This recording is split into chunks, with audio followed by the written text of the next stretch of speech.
that's him. Fox Town Ball Tour. They're in River Falls. He's got the loud pants on, but he's got to be working injured right now, man. Devastated. His England team blows a 1-0 lead late. And we had Ian on a couple weeks ago about how emotional that was for him. That's where his dad was born. Even went to a game earlier in the tournament.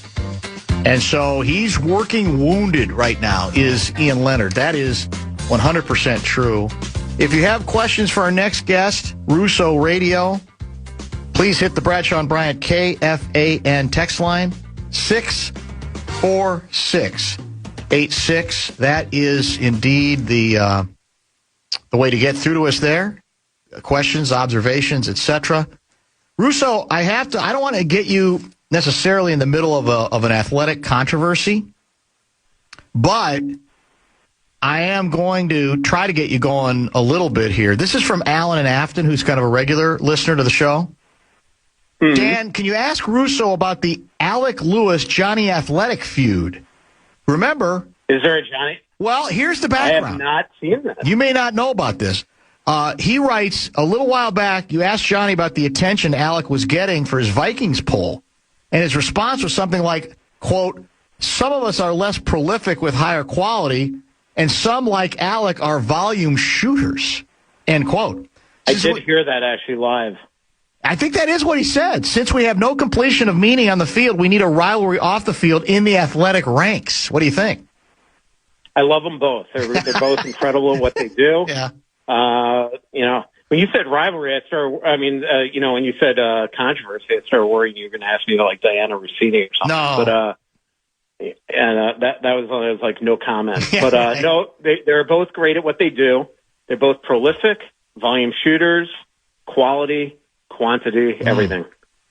Yeah. Okay. All right. That sounds like a very corporate answer, but I don't know that I expected to get anything else from you at this point. I don't think you want to wade into the middle of it. Yeah. You know what I just realized when you just brought this up? So it's July 15th. Yes. It was 9 years ago today that the Athletic first called me. Is that right? Enough? 9 years. 9 years. Feels like longer. I feel like it's been like 15 or 20. Yeah. I started floating the discount codes back then, I think, a little early. That's what it was, yeah. So it probably feels that way to you. So I got worried when Guardsy texted me today for bonus Russo Radio. Mm-hmm. I actually went on Twitter to make sure I didn't miss the Wild signing somebody. So got a little nervous that I missed some big news. No, You're unpacking from Italy. That's true. Yeah, we haven't had you on in a while, and I was kind of intrigued to see if there's any particular meaning we can attach to the Yzerman news out of Detroit. I guess first let's remind folks what has taken place. Basically, he's still running the thing, but now going forward, he's going to be a consultant guy, and they've already started a search to replace him as general manager, correct? Yeah. Yeah, exactly. This is actually something that a lot of us thought would happen right after the year. Like, you miss the playoffs as long as Steve Yzerman has there. The Yzer plan, quote unquote, has not worked at all. Then your captain basically demands out because he is just tired of watching his career go by. He is, Yzerman and Dylan Larkin, his captain, have been feuding for a while. So there's a lot of people that thought that he was going to step down or step up and become Chris Ilitch's, advisor a long time ago. And then, the timing of this mid-July is very odd at this point. So, you start to try to, pick at the tea leaves and figure out what it means. Now, one issue is that this organization is beyond murky in everything they do. Steve Yzerman has even talked to the media about free agency, let alone this. They have had no availability today. I can't even imagine. Can you imagine the Minnesota Wild announcing that Bill Guerin was moving on and Craig Leopold not doing a press conference or anything? Like, it's just crazy to me that they have not talked about this today. So a lot of us are just trying to, guess what this could mean. And it is a total guess. So Joe Smith and I, when I tweeted it out this morning, the announcement from the Red Wings, I got so many questions from Wild fans. Well, what's this mean in terms of Larkin? That Joe and I discussed, hey, let's bang out a real quick column on this and analyze it. But the reality is that we are totally guessing. The only thing that we do know is that the Wild, who have made it extremely clear via sources that they still thought that think that there could be a path to get Dylan Larkin this offseason. The only thing that we can gather is that this is going to delay things significantly. There's no way that they're trading Dylan Larkin until they have somebody that replaces him externally or internally. If it's internally, it's going to be somebody like Sean Harkoff or Chris Draper. If it's externally, who knows? Could be Brendan Shanahan. It could be myriad assistant GMs out there. It's going to be really fascinating. Chris Pronger is interviewed for jobs. We'll see what happens. Tom Fitzgerald's out there. And we know that the Hugheses especially are very loyal to him after Jack was in New Jersey for a long time. So how does that change things? So we really don't know. The other thing is the next GM comes in there, is your first act really going to be to trade Dylan Larkin? Yeah. Could this solve the situation? Because Steve Yzerman and Dylan Larkin were at odds, or is that too late for that? Can you really welcome your captain back after he asks out? Will the fans forgive and forget? It doesn't sound like they want to. So there's just basically that's what we wrote today, is that you just don't know. The only thing we do know is this throws another curveball into the Wild's plans this offseason, and it delays things significantly because they still maintain hope that they can get their number one center in Dylan Larkin at some point before the next season. And right now, Bill Guerin doesn't have anybody that he can even call on that front. There's the rub. Well, but here's the technicality, though. They still have to have somebody conducting their business as they look for his replacement. So maybe that doesn't rule out the possibility that while he's in this position of kind of holding the fort at this point, preparing then to go to the advisory role, that he still pulls the trigger, no? Yeah, I mean, potentially. He is technically still the senior advisor, but I don't think you go to this route and then allow him to make the trade. Yeah. And they didn't announce anybody today in terms of, he's basically maintaining his current role of the day-to-day hockey operations. But, the fact that they didn't name an interim GM, are you really allowing Steve Yzerman to make that move right now? My guess is that this puts everything on a standstill. That was the one thing that this release did say today, is that Yzerman's going to be, continue his day-to-day running of the organization until a successor is named. But at this point, I don't know how you allow, Steve Yzerman and trade the captain before the next GM or president of hockey ops, can have his say there. So it's just going to be fascinating where this goes. This organization's been a mess for a long time, which is shocking because this is an organization that Steve Yzerman was a legend. He left Tampa Bay the year before they won the Stanley Cup, but that was largely his team. But he went, he left there to go back to Detroit, where he was obviously a rock star. But they have, this is an organization that made the playoffs 25, 26 years in a row, and now they're just a shell of what it once was. And what's really fascinating, too, is if you remember, before Chuck Fletcher was named GM of the Wild back in 2009, Craig Leopold, the runner-up for that job, was Steve Yzerman. And he wasn't even the runner-up. He was the preferred candidate. In fact, when Steve Yzerman turned the job down, Craig Leopold, before he named Chuck Fletcher the GM, actually got on his charter, flew to Detroit, and tried to talk Steve Yzerman into taking the job because Steve just wasn't confident enough that a rookie GM could run the Wild in the same year that he was running Canada's Olympic team for Vancouver. And then they win gold in Vancouver. The next year he becomes the Lightning general manager. So for a long time, it felt like, oh boy, the Wild missed out.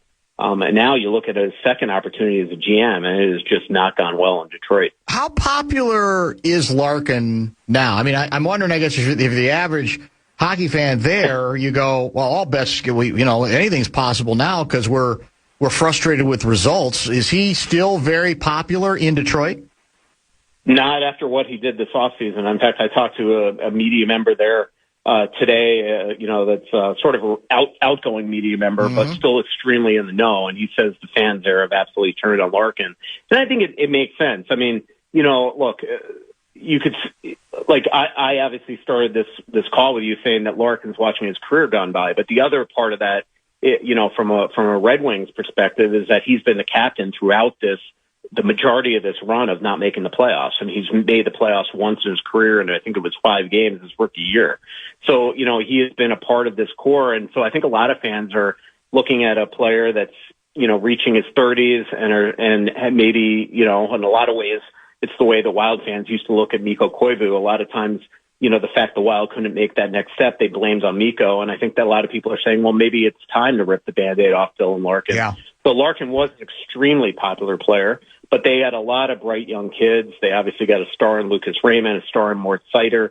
So there's a lot of people still to build around there. Larkin is still a fabulous player. He's somebody that would fit in perfectly here in Minnesota.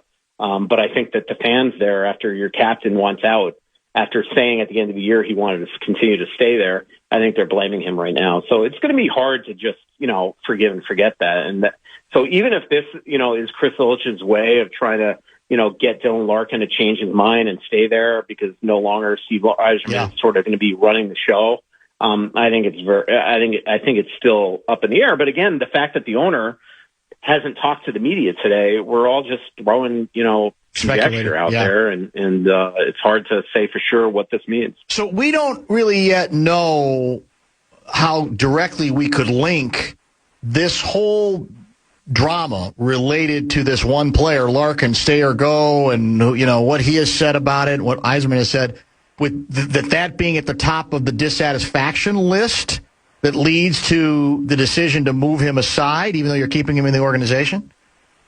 Yeah, I don't think that we can because, again, the owner hasn't talked, but I think it certainly hasn't helped. It's been an embarrassing thing that the former, beloved, Hall of Fame captain of the Red Wings, who's running the show of a team that hasn't made the playoffs in more than a decade now, has his captain wanting out. And they have been, publicly fighting for a couple of years now. And so it's just extremely clear that the two of them are at odds. I don't think there's a lot of love that Steve Yzerman has for Larkin right now, but I also think the owner is looking at the situation, not just what's going on with Larkin, but, starting to ask questions. Why would Dylan Larkin, the captain of our team, want out of here? Why does he see no hope? Why does Patrick Kane apparently not want to come back there? Why did they, not do anything at the trade deadline again? Why did they, really do nothing in free agency? So there's a lot of questions being made, and this is a proud organization that's won cups, has been to several Stanley Cup finals, and can't even find a way into the postseason anymore. And I think that there's a lot of people that are saying, well, can you really rebuild on the rebuild here? And I've been saying that to you for a while. But I think anybody that looks at that organization right now might say that it might make sense to trade Dylan Larkin for futures because it's just not working there. You can't just keep on putting Band-Aids on it and hope that it's just going to magically fix. So that's the other thing that we just don't know here is what's the next GM and president of hockey ops or the candidates going to go into these meetings with Chris Ilitch and say that they want to do. And the best path to get the Detroit Red Wings back to, respectability.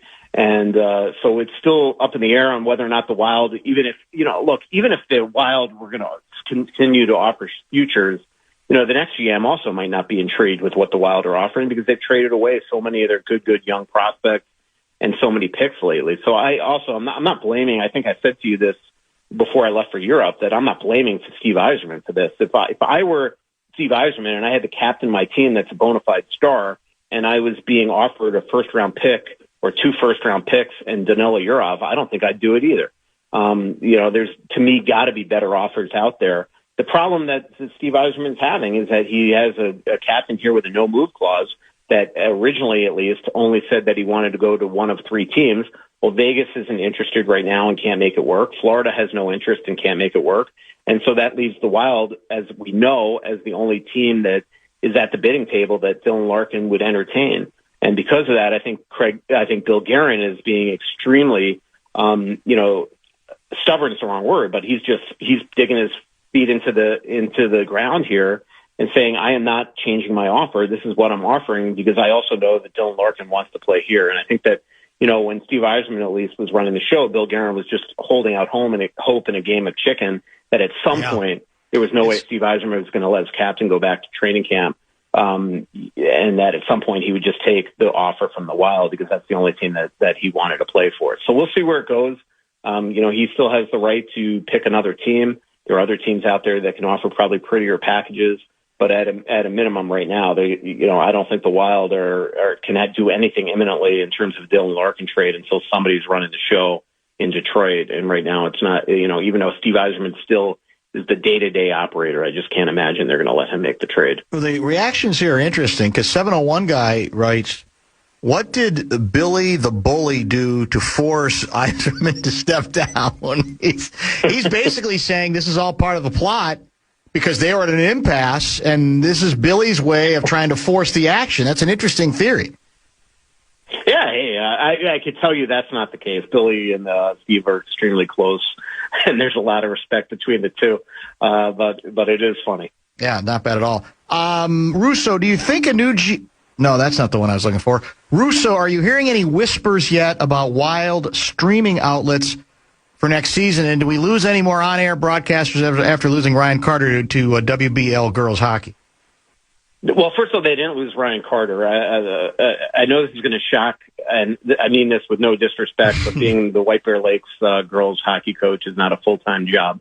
So he's going to continue to do it. Wow. How they make it work, luckily they have Wes Walls there too, so they have two color analysts. But as far as I know, Ryan Carter, the entire broadcast team is going to be returning. That's the way that it's been led to me, that I've known for a month. But I can tell you that last week when I corresponded with people for the Wild, nothing was set in stone yet. Nothing was done. I do think they're coming down to it. It's going to be a mix of streaming with over-the-air and cable. But to the texter's point, and I see it all the time on X, I mean, it's getting late in the process. I mean, you got to sell this thing. In terms of advertisers, you got to get a crew involved. I feel bad for the technical people that have been left in a state of uncertainty with the disappearance, obviously, of FanDuel.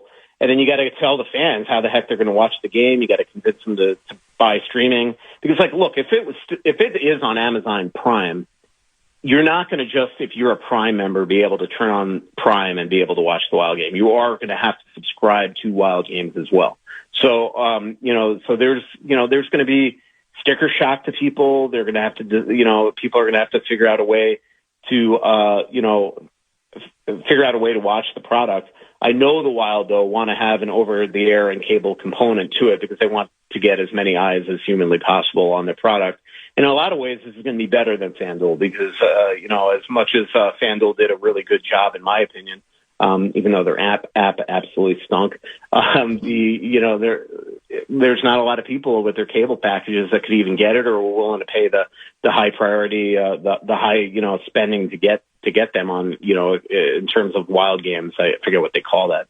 But, now if you have games every now and then on over the air, if you have games on ESPN Plus, if you have games on streaming, whatever streaming service it's going to be, and then you have games on cable, there's going to be just a lot more ways that fans can watch the Wild. But at some point, you got to announce it, and I know the Wild are getting anxious as well, and they want to get it out there. 612 guy asks, is there a reason why we didn't go after Trocheck and JT Miller? We could have picked up either one of those guys for what we were offering Detroit.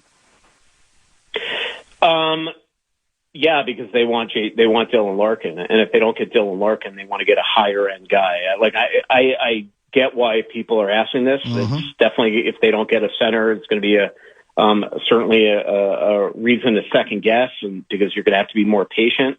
But they still feel like maybe if they don't get a Dylan Larkin, at some point Jack Hughes is going to come available. At some point Austin Matthews is going to become available. At some point this or that's going to become available. And because they've traded so many of their prospects right now, they don't have a lot left, and they don't want to throw a Danilo Uraff or Charlie Stramel away for a Trocheck or an inferior, in their mind, inferior center. So Larkin is the guy that they've definitely been waiting for, and they didn't want to, if they had a chance to get Larkin, but threw away those prospects for Trocheck, I think they would have really been upset with themselves. So, that's essentially the reason. It doesn't mean that they're right, but that's the reason. I had one more question. Well, I'll ask it. I think I've asked you this before, but I'll go ahead. It's a new audience. What happens if the Wild don't get Larkin? What would Plan B be? Or is there a viable Plan B? Yeah, I don't think there is a Plan B. There's no other center that's going to just magically become available right this moment. So their Plan B is to go into next season with the centers they have. Eriksson Ek, Hartman, Urav, maybe Stramel if he's good enough to make the team. Sturm, Nick Foligno could play center. And look, the reality is their centers have proven in the past that they're good enough to get this team in the playoffs. And the one thing that we saw last year when they acquired Quinn Hughes is just because you go into the season without getting that guy, it doesn't mean that he's not going to become available next season or at the trade deadline. So that's what the reality is. So it's not that it's a total failure. It's just that they didn't get him this offseason. It just means that we're going to have to continue to be on call and ready for a shoe to drop at some point next season, because we do know that Bill Guerin is motivated and will eventually try to make that trade. It just, but that's why, again, they didn't do Trocheck. They didn't do a JT Miller. It's because they are, one, holding out hope for Larkin, and two, if Larkin doesn't become available, they're holding out hope that Larkin could become available next season, in season, or that somebody else eventually will become available. Last question for today. You obviously have your specialty. You make that your bit, right? Your deal is you cover hockey at all levels, frankly, but certainly National Hockey League in particular. But you do have an awareness, I think, that there's an outside world, an outside sports world beyond the world of hockey. I think that what makes you unique. I mean, you're in this, but I think you're aware there are other things to cover and other things to do. That's my preamble to whether you've ever been at all tempted or interested or intrigued by covering the World Cup. You know what? I mean, I've enjoyed every single game. I just watched the Argentina game. Yeah. That was an unbelievable, dramatic game. Watching Messi at the end pull that team. I mean, that was that England goalie deserved better. Holy crap! I mean, Argentina was just absolutely pressuring him the entire second half of the game. It's like England couldn't get across the midfield until the last couple minutes. You know what I don't like about the World Cup and soccer in general? What's that? The whole extra time thing. Like, what sport in the world doesn't at least show you on the clock how much actual extra time is? It's totally like at the whim of the referee. It's just absurd to me that even after the plus 9 minutes, there's another few minutes. Yeah. You knew there was going to be another couple minutes because of the goal celebration. Mm-hmm. But my God, I mean, it's just crazy to me that can't at least be transparent on the clock, that it's just up to the ref when he wants to blow it dead. Like, could you imagine if England scored on that last push? Oh. Like, what would it? It would have been unbelievable. Yeah, so I'm not good enough to cover the World Cup. I can promise you that. But I will say, I think I told you this in 1994. I covered the last United States-Mexico friendly game at the Rose Bowl. I was just 19 years old, I believe, and missed the only goal of the game at the beginning of the second half, and was in the bathroom, of course, and. This was pre-Twitter, so I couldn't just go on my phone and look at the replay. So every single word the writer next to me when I got back to my seat told me about that goal wound up in the Sun Sentinel that day. That's very good. I described it. So it's probably the most unethical thing I've ever done, and I hope I was right in describing the goal. Yeah, I think you probably were. Well, you raise an interesting point because it feels like there's winging it going on regarding that time thing, and then that's what leads to conspiracy theories and all. That's convenient. Yeah. It does seem a little bit too open-ended. I think a lot of non-soccer people have been afraid to bring it up because they're afraid they're going to get pounded. Like, well, you don't get it, do you? This is the way we've always done it in soccer, and there is a precision to it, and there's ways we can prove to you there's a precision to it, but it does feel awfully open-ended. Yeah. But I will say I've loved the tournament. I mean, I wish I watched it when it was in other countries, because every time it's in our continent, I enjoy watching it. I mean, it's been a dramatic, for the most part, tournament. I'm looking forward to the last two games. Thanks for the bonus time today. We'll be in touch. Awesome. See ya. Thanks, Russo. That's Russo Radio joining us in lieu of the top 5 at 5 today. Special K, Pat Kessler, is in the house. There's much to address with him. If you have questions or comments, 64686 remains the Bradshaw and Bryant KFAN text line. But first, the fan and BigDuck.com want to give you a shot to win bonus bucks. It is our national cash contest. Final keyword of the evening is credit. Go to KFAN.com and enter the keyword credit. You know what they're calling the World Cup today on Fox 9? What's that? World Cup Wednesday. Get it? World Cup Wednesday. I love it. Right after Twins Tuesday. Think about it.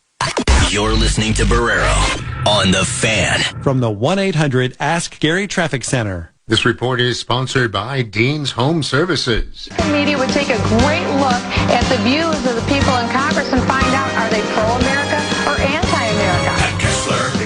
have got to know whether or not their president's a crook. Well, I'm not a crook. I can't trust Obama.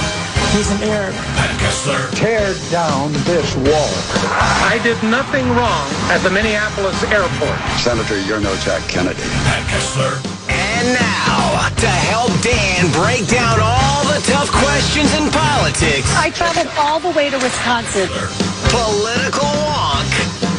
I feel like a supermodel, except like times 10. Bring gas. Channel 4's Pat Kessler with Dan Barrero on the Fan. Did you see the game?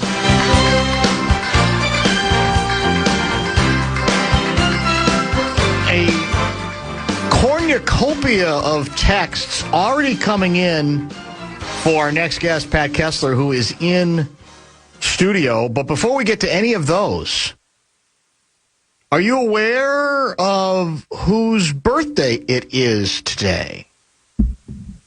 July 15th. I should know. You should. It's the You'll day be disappointed after if you don't Bastille know. Day. PJ. I don't know when PJ was born. You know his birthday? I don't. Yeah. I probably this. Should know that. I should. Yeah, you should. This that should one be, you should know. Oh, dang. Mick Jagger. Well, Am I close? I don't think you know him. Okay, there's know 3 billion people you on the know planet. this individual. Ian Leonard. Not Ian Leonard. Okay. He's devastated today, by the way. England losing. Oh, my God. Jesse, the Body Ventura. Yes, 75 years old today. Absolutely. Yes, 75. yes. I do know that. Now that you've reminded me.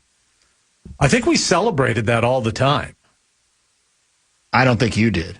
You were his chief agitator. You and Doug Groh were his two chief agitators as we saluted Doug last week. Oh, my God, Doug Groh. Miss him. Yeah. Yep.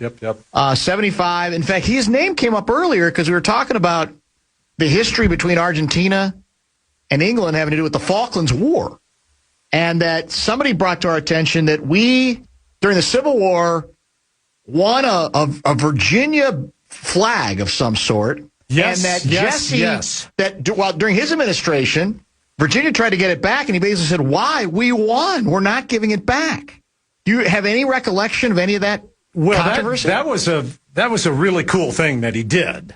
This is a battle flag that was on display, may still be on display at the Minnesota State Capitol, tattered, faded, and it was going to be redone by restored by the Historical Society. Yeah, Virginia did ask for the flag back. Absolutely not. We won it fair and square. These are the spoils of battle, he said. Well, apparently Mark Dayton also said no as well when he was governor. Are they still asking? That's a good question. I don't know if it's come up any more recently. Would Mike Lindell give it back? Yeah, we'll get to that. Okay, we will. So, it's a great question, the longer away from Jesse Ventura I am, and I mean this in time. This is going to be very patronizing. Very patronizing. The more Go I miss ahead. him. Yeah. Now the more I say miss that. him. You didn't say that then. Well, of course not, because the longer I'm. So is it that absence makes the heart grow fonder? It can. That's very true. Or is it that he has? Well, you forget some of the evils, not evil, some of the more difficult things, and you say, it's all in good fun from back in the day. Some of it was pretty rough and pretty harsh and pretty personal. Yeah. Very personal. And wasn't there a Pizzagate scandal then, having to do with damage being done to the governor's mansion, yes, wasn't there? Because the Governor Ventura and his wife Terry moved out of the mansion. Right. Back in the day, they wanted to live on their horse ranch that was out by Maple Grove. They wanted to be with the people. They did. At the ranch. On his 30-acre ranch with security everywhere. Right, yeah. right. Wanted to be near the people. So his son lived in the mansion alone. Now, you think about this, a young 20s guy. I mean, I can only imagine. Think of you then. And you'd have torn the place up. Well, that's what happened. Yeah.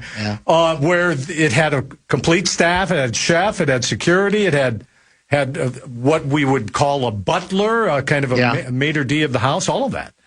And it's the only time when we reported on this. Very, very controversial, and I believe to this day that is why Jesse Ventura did not run again, because he thought we were attacking his family. But it's the only time in my political reporter career that I was able to use the phrase hat full of vomit. Hat full of vomit, which is what the staff described finding on a bedside table with an upside-down baseball cap. Well, thank goodness. Better there than on the floor. Thank goodness you just lean over and think about how brilliant that is. And it wasn't the son who did this. It was one of the buddies that hung out with him. Yeah.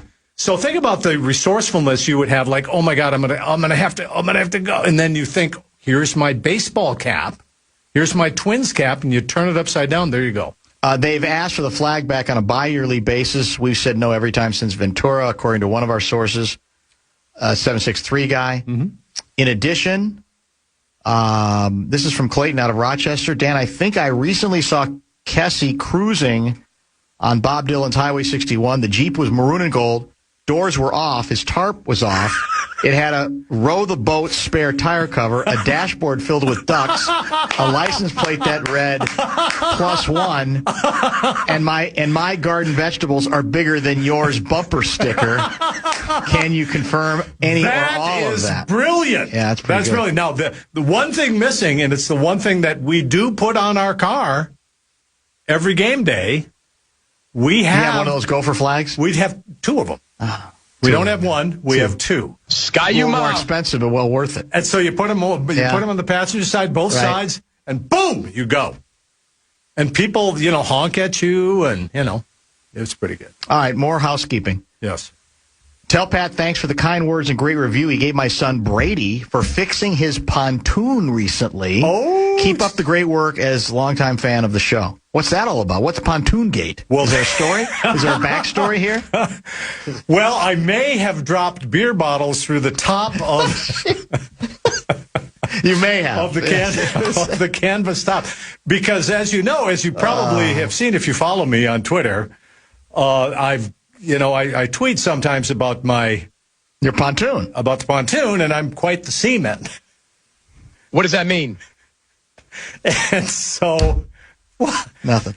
So Brady with white I assume water your pontoon canvas is bigger than anybody else's. Yeah, and certainly mine. Yeah, that's for sure. Thank God. Yeah, it says young man. It's time, Dan, in politics, in sports, and on the river, to turn it over to the young people. And young Brady is. When's that going to kick in? Well, what am I, Mitch McConnell?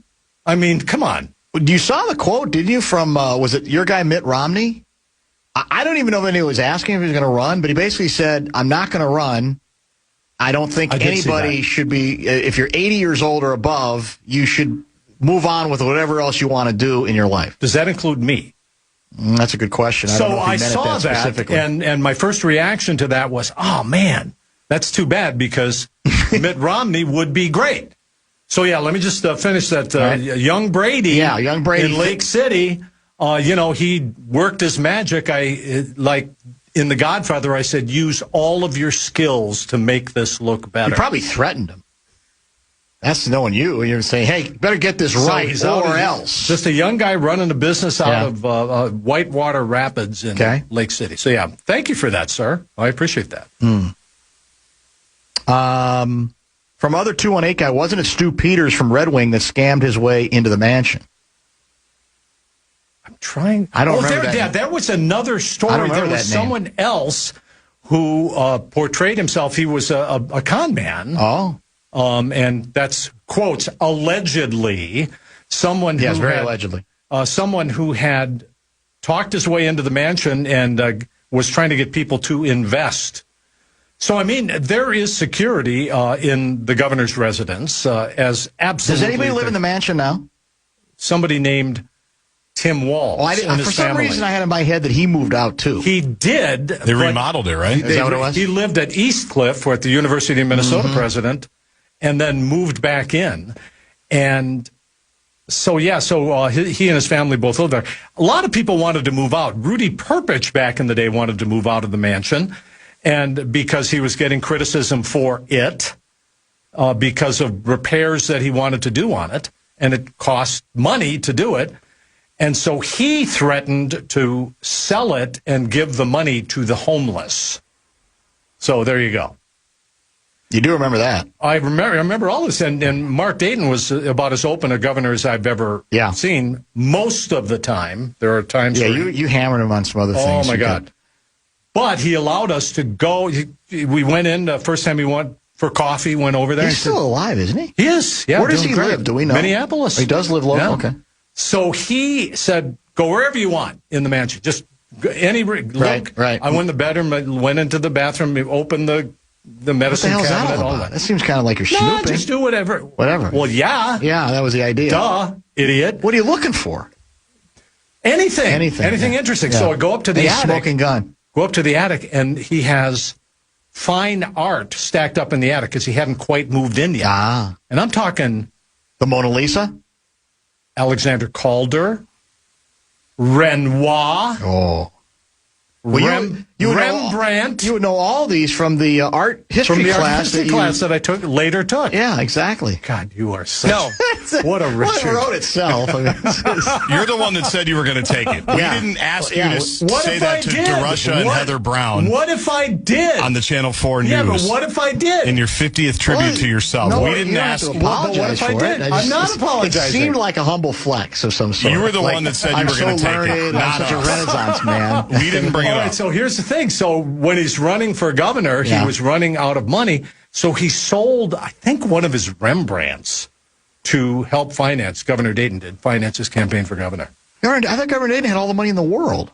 Well, you do, but is it liquid? Yeah, as those of us in the business. That's true. Yeah, I mean, all right, let's get a nice fallback to have a Rembrandt to offload. I mean, most of us just have up in the attic. Etsy shops and Facebook Marketplace. Sell the Rembrandt to we got old kids' toys. And I don't think I'm wrong. I think it was a Rembrandt. It might have been, but it was a lot of money. So. The President of the United States has insinuated himself into Minnesota politics once again. In a big, big way, as you alluded much earlier in this conversation. We'll get to that and a few other political items with Special K, Pat Kessler, when we continue. Bumper to Bumper with Dan Barrero on The Fan. The Fan. Every weekday. I need a birthday.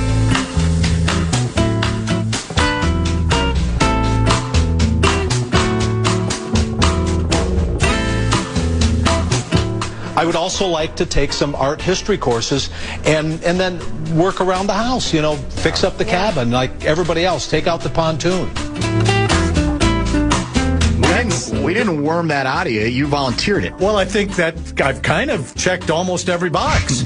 It's kind of like the Wilfs. Your bucket list is complete, isn't it? It's not quite, Wilfs. The one promise is the art history course. Yeah, that's the one thing left to check. And what's the term? And you mock me. What's the term for not taking the class, but there's an active audit the class? I can audit the class. What's the distinction? You don't get college credit if you audit it? Or? Well, I always thought when I saw these movies about the janitor kid who slips in and he's smarter than anybody in the college class and he slips in the back. That's Good Will Hunting. And many others. But yeah, I mean, that's kind of what I would like to slip in the back and nobody would notice me. Wait, they would. Did the Donald J. Who's the old guy? Oh, you're the old guy. Exactly. Did the Donald J. Trump announcement yesterday? I think it was yesterday. This morning. This morning. Okay. This morning. Does it guarantee, or all but guarantee, that on the Republican side, your guy, Mike Lindell, will win the Republican nomination? Well, I am going to say that it's a big boost for governor. So for those of you who have not heard, President Donald Trump endorsed Mike Lindell for Minnesota governor, as he called him in his tweet. Did he call him Mike Lindell or Mike Trudell? You know about that story? Yeah, I do. How good is that? I missed that. I came back to Garzi told me that one. That's as good as I got it going again today because Trudell is tweeting about Messi.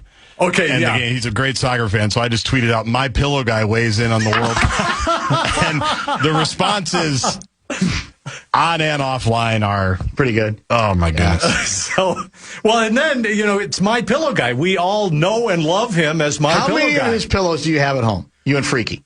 Well, I'm going to tell you why I was a little late today.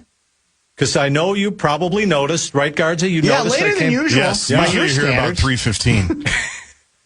Don't want to miss anything. No. Right. Beat traffic. I was driving around because I'm committed to the bit.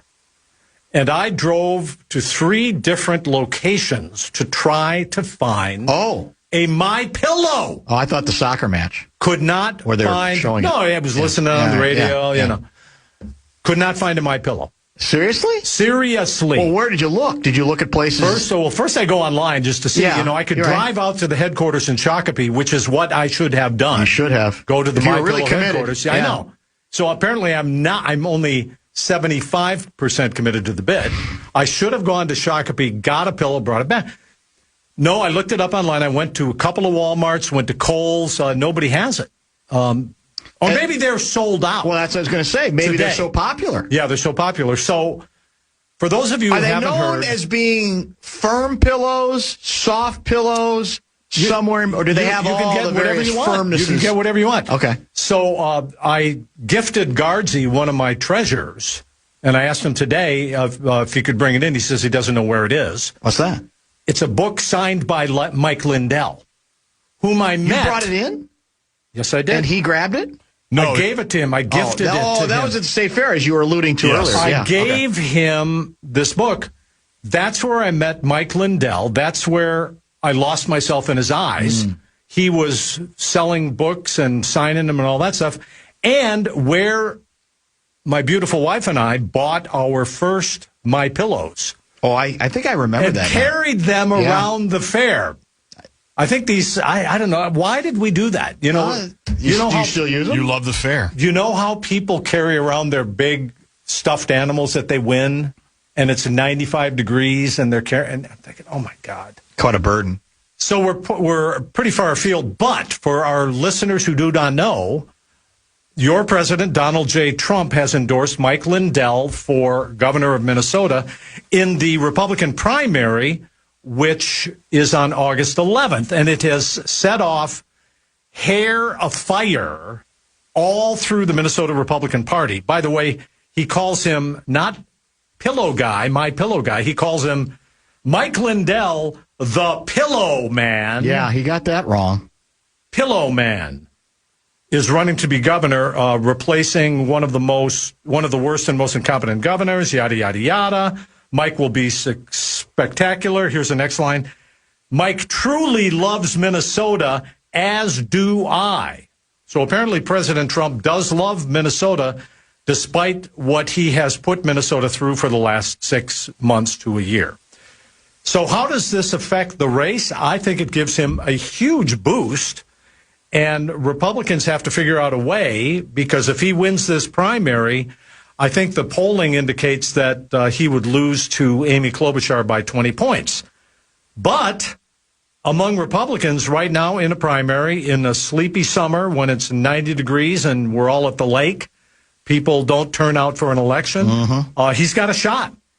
So I think I saw a KSTP poll just a few weeks ago that had Mike Lindell in the Republican primary, Mike Lindell at 27%, Lisa Dameth, the Speaker of the Minnesota House, at 22%, and Kendall Qualls, endorsed candidate of the Republicans, at 17%.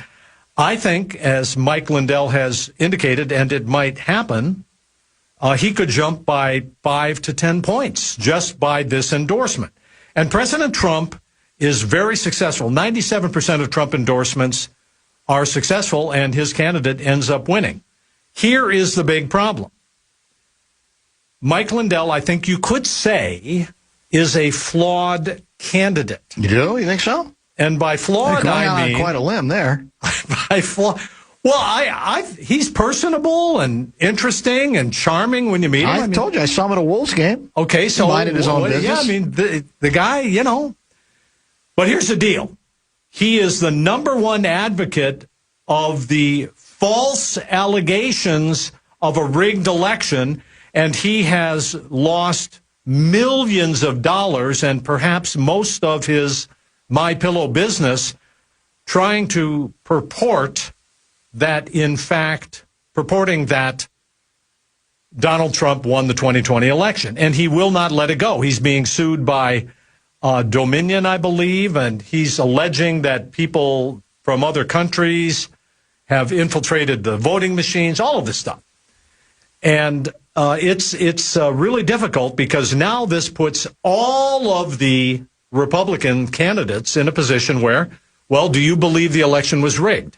This is very popular among MAGAs in Minnesota MAGAs, that in fact Donald Trump got screwed out of the election, and despite dozens and dozens and dozens of court cases saying that is not true, not accurate, it is false, President Trump continues to pursue it, and Mike Lindell is the guy for Trump. Where are the Klobuchar folks celebrating tonight? What restaurant will they be at celebrating? Well, I would absolutely say, and now I'm just getting from our friend of the show, Tom Hauser, some of the details of the poll, the KSTP poll, and Perfect. indeed, Lay it out Mike there. Lindell at 27, Lisa Damuth 22, Kendall Qualls 17%. But here is a problem in Minnesota. Now, wait a minute. Is that poll literally since that announcement? No. That's still a few weeks old. So the question is, how big of a bump you think he will get from that 27-22? Yeah, you think it's going to be like double? I think he'll get a 5 to 10 point bump from that. However, President Trump's approval rating in Minnesota is historically low. And even though Trump says that he won Minnesota 3 times, he lost Minnesota 3 times. Here's Trump's approval rating, according to the KSTP television Survey USA poll. Trump's approval rating is 36% in the state of Minnesota and a disapproval of 60%. So this is very, very difficult. And the Republicans have already, the Republican Party officially, the chairman of the Republican Party in Minnesota has disavowed Mike Lindell and said, don't vote for him, he's terrible, and this is going to be a bad thing. Who's saying that? The head of the Minnesota Republican Party put out a statement saying he's not paying his property taxes, he's all of the stuff. So yeah, this is going to be real trouble for the Republicans in the state of Minnesota, and it will pull down the rest of the ticket at the time, if I may say just one more thing. Absolutely. Where Michelle Tafoya is stronger than any Republican U.S. Senate candidate in the state of Minnesota in Republicans for at least 20 years, maybe longer. And they have and a you're shot. basing that on money. Money raised. Money, is that and correct? I think you're going to see it in the polling also. Okay. But I'm saying they have a shot when it could be about Governor Walz, the Democrats, fraud. Yeah. It's going to be about January 6th, the election was stolen, Maduro infiltrated, and Hugo Chavez. I mean, it's all of this crazy stuff that's not true is going to be the campaign. All right, let's pick up on that. We're a little behind. Let's get a pause in. I want to stay with this subject, get to a couple of texts as well. Special K continues next.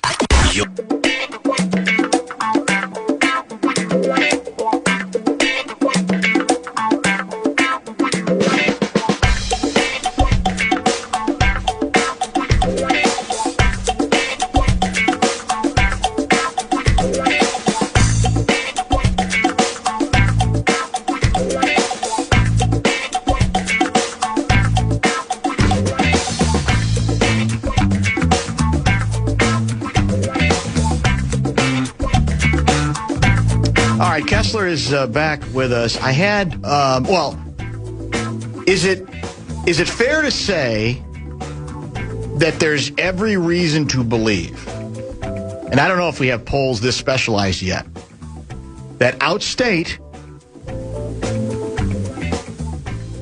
Mike Lindell is absolutely in a position of he's the guy to beat, period, end of. And in fact, that even if he wins the nomination, he would win in many of those outstate locations that have flipped, or not so much. Well, I would say not so much. Not enough to come close to winning, but go ahead. No, I would say that the main candidates, in addition to Mike Lindell, among Republicans, Lisa Dameth, the Speaker of the House, and Kendall Qualls, the Minnesota businessman. They have a lot of strong supporters outside of the Twin Cities, and they have some in the Twin Cities and the suburbs also. So it's not as simple for the calculators to say that. But again, what I'm saying is that who is the most motivated? Is it going to be the Kendall Qualls people and the Lisa Dameth people? Yeah. Or are the MAGAs, the Minnesota MAGAs? You're not saying maggots. A couple people are accusing you of saying that you're being very flippant and you're actually saying maggots. I'm not you're saying MAGA. M-A-G-A. I'm saying MAGA. I'm calling them Minnesota MAGAs. Okay. Not maggots. No. Okay, I'm trying to protect you. I'm so angry. I'm just saying. Now. Right. That's what people do. Yeah, it must be the echo in your new studio. That's what we keep hearing about, yeah. So, no, what I'm saying is that in the perfect conditions, in a perfect storm, in a sleepy summer primary where some voters are more motivated than others, and Mike Lindell's might be, the MAGAs might be more motivated, he could eke out a victory. And stranger things have happened. For the nomination. For the Republican nomination, August 11th. End of story. Don't say that. I know you like to say that. Anything can happen in politics. I know it can. I'm telling you. I've seen some people come out of nowhere. It's just forget it. Just give it up now. So I never thought that Paul Wellstone would win. And, you know, how is he ever going to beat Rudy Boschwitz? Jesse Ventura was a surprise, the late surge late in the campaign. So, you know, you never know. Will Amy Klobuchar implode? Will fraud become a bigger issue than it is now, and it's already big? Here's what I'm asking. So in the Trump, was it that the Trump, so what, where he made his endorsement with all the comments about Lindell and about Pillow Man? Yes. And about Walsey, was that a tweet or was that via Truth, whatever? That is Truth Social, and I don't know how to separate them, but yes. So here's my question, because I tried to find it and I could not find the complete statement. It appears to me he does go after Walsey, but interestingly, he doesn't say a word about Klobuchar, does he? He does not. I think that's rather telling. Well, to me. Something that I didn't think about until you just mentioned it, because he does say that. He says that Mike Lindell, if he wins, would replace one of the worst and most incompetent governors in the history of the USA, and that's Walz. According to he's not running President again. Trump, but he's not running again. Exactly. So he could say something he did not. Interesting. And, to me. Anyway. And so people are not yet going after Amy on fraud, but fraud is a huge issue until January 6th comes up. Yeah, if you have more viable candidates than Mike Lindell. That goes back to the point. Let's see what you think of what Rube Paul has said. I love that name. I sleep with a MyPillow every night, but I got to say, with all due respect, a dog with a note in its mouth would destroy Mike Trudell. Amy Klobuchar will be fine. That's Rube Paul. How good is that? That's so good. How good is that? That's so good. Well, once he gets out and starts talking about issues, and that's the thing, he's a kind of a one-trick pony, a one-note candidate, and it's about what is horribly wrong in 2020 and all of the voting machines and all of that. And by the way, I was corrected, and thank you for that to our listeners, that Dominion has dropped its lawsuit against Mike Lindell, but he still owes millions of dollars to other people on this kind of thing. So thank you for that, and duly noted. Our time is now short. Because we're having so much fun. That's a decent part of it. There's no question. I don't mind that. But this is not a fun subject. This is a very serious subject, which is also on your list. Yes. We've had 2 more ICE killings, correct? One of them most recently in Maine, I believe. Yeah, so a couple of days ago, tell us Monday, about that, and then link it to what seems to be maybe actually some evidence in the Good/Pretty killings becoming available finally. Yeah, a couple of things about that.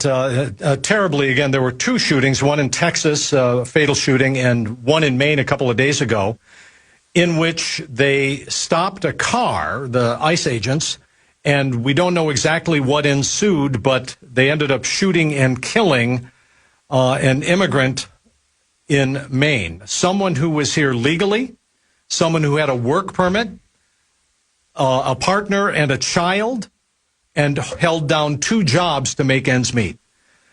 We don't know exactly what happened, in part because ICE was not wearing body cams. Now, I'm old enough to remember in January, after Pretty and Good were shot, that the Department of Homeland Security, Kristi Noem, conceded they needed to get that going and they were going to do it, but either nothing happened there. Yeah, nothing's happening, or they're not turning them on or something. So that has been very, very terrible. And ICE and the Department of Homeland Security did announce yesterday, for a minute, that they were going to stop they were going to stop their policy, suspend the policy of stopping cars, because no police officer, trained police officer, is going to shoot into a moving car, any of that, but it's happening. 20 hours later, less than 1 day later, President Trump reversed it and said, yeah, go ahead, keep stopping the cars. Back to Minnesota, this has been a real problem in Minnesota because the Department of Homeland Security, the FBI, the U.S. Attorney's Office would not turn over evidence even of Renee Good's car, any of the ballistics, any of the forensics, any of that to the state of Minnesota investigators. Further, with Alex Pretty, they would not even allow our agents, BCA agents, with search warrants to access the scene. They locked arms and refused to let our people in. Apparently, the Department of Justice has reversed itself. It is now beginning to release some information, including Renee Good's car, which now we will be able to do ballistics on it. We'll be able to see where the shots came in, bullet holes, all of that, the terrible stuff that investigators do.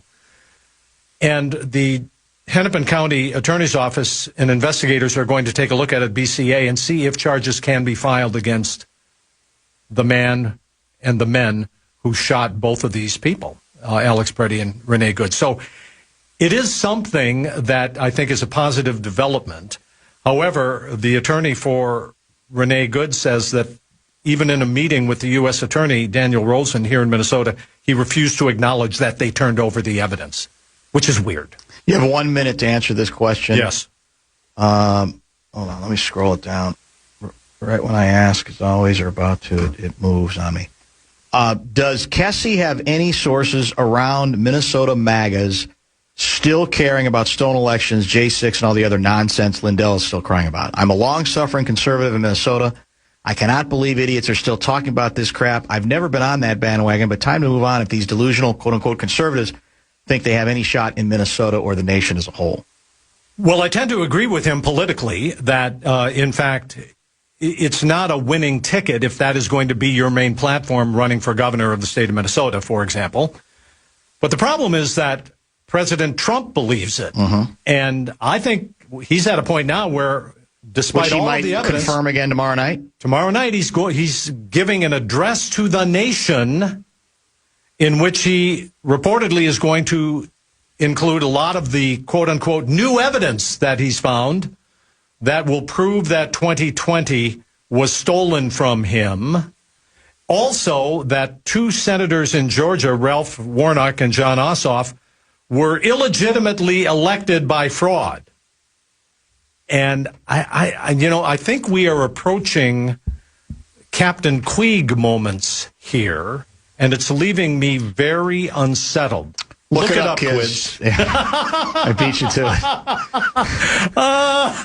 it. Look it up, kids. Captain Queeg. And that's spelled Q-U-E-E-G? Yeah. Look it up, kids. Yeah. And it's very unsettling when the President of the United States is living in another reality that even Minnesota Republicans do not want to live in. So that's going to be a problem. But things have a way of working themselves out, and this could be a good year for Republicans if they can thread the needle on all this. Have a wonderful week and be safe on the pontoon. I will. You know I will. Pat Kessler, back in just a minute to wrap things up. Bumper to Bumper with Dan Barrero on The Fan. From the 1-800-ASK-GARY Traffic Center. This report is sponsored by Luther Brookdale. I think Ian Leonard of Fox 9 just gave away more stuff in a 5-minute bit on their Town Ball tour moments ago than we do during an entire Minnesota State Fair. Oh, did he? What did he give away? It was everything. Like ball caps, candy. Said. Yeah, we don't give anything away. Well, yeah, I think we give away like maybe 2 T-shirts, maybe. But even that, not that often, do we? No. They've got that TV budget, man. Forgot about They've got that New York money coming in. Look at these temperatures. 93 tomorrow, 94, 91, 92. But then Tibbs weather.